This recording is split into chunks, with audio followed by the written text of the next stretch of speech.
So, you're about to get married. Do you suddenly have a merge credit score? The answer might surprise you.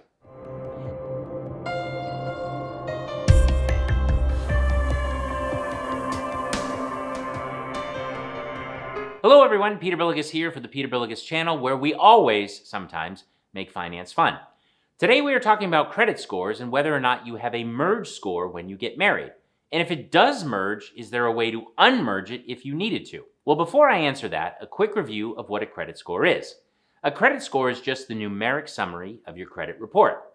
Okay, so what's a credit report?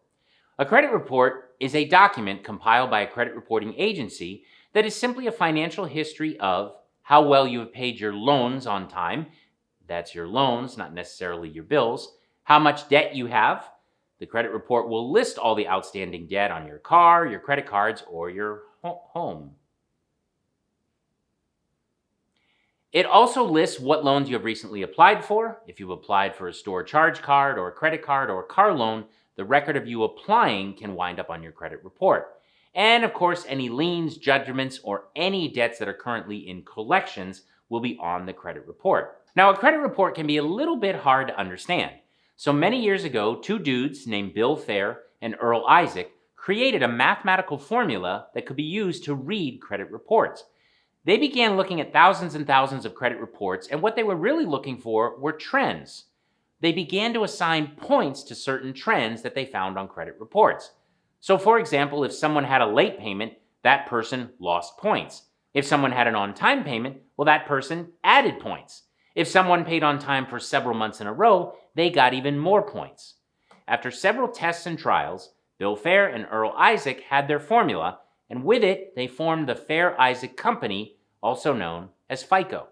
They nicknamed their mathematical formula the FICO score, and for nearly half a century, it was the credit score.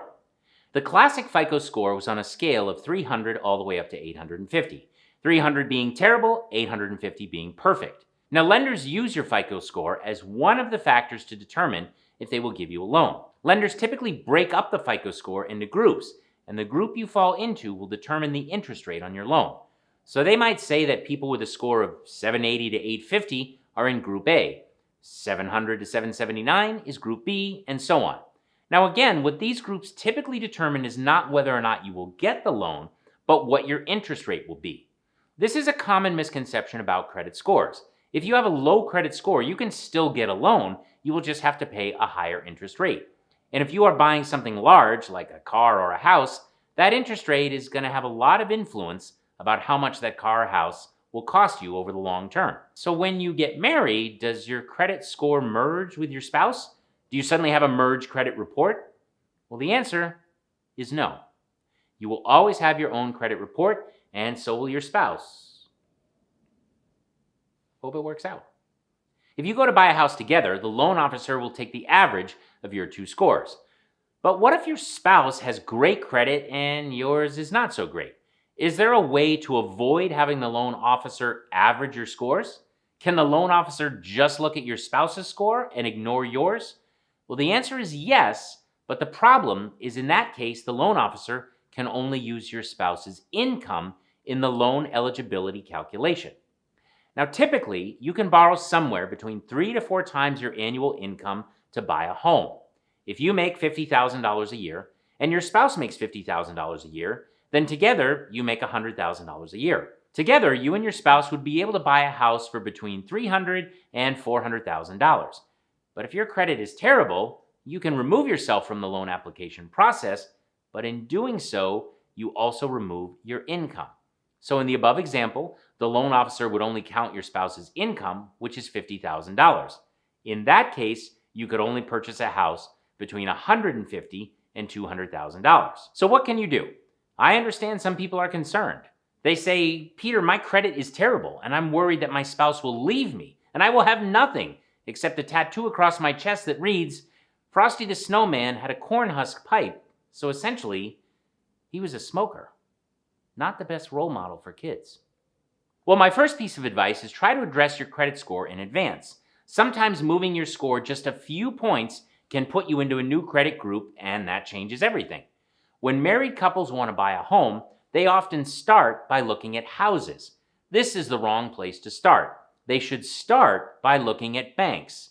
Find out which bank is best for your particular situation and how much house you can afford first before you start going to open houses. Also keep in mind that for years, lenders used the classic FICO score, but now there are new scores, like the Vantage score or the FICO 9 score. Your credit score may be different between the different types of scores. So finding a lender that will use the score that works best for you is going to be important.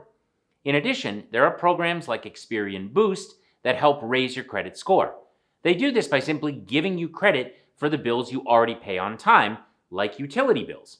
Often, traditional credit scores don't count these bills, but with Boost, you can use them to raise your score. Full disclosure, I am not sponsored by Experian, but I wish I was.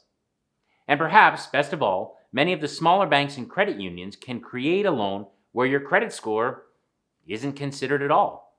A portfolio loan is a loan that a bank makes and keeps in its own loan portfolio, as opposed to selling that loan in the secondary market, typically another bank or a government agency. A portfolio loan can allow a bank to create something known as a non-conforming portfolio loan.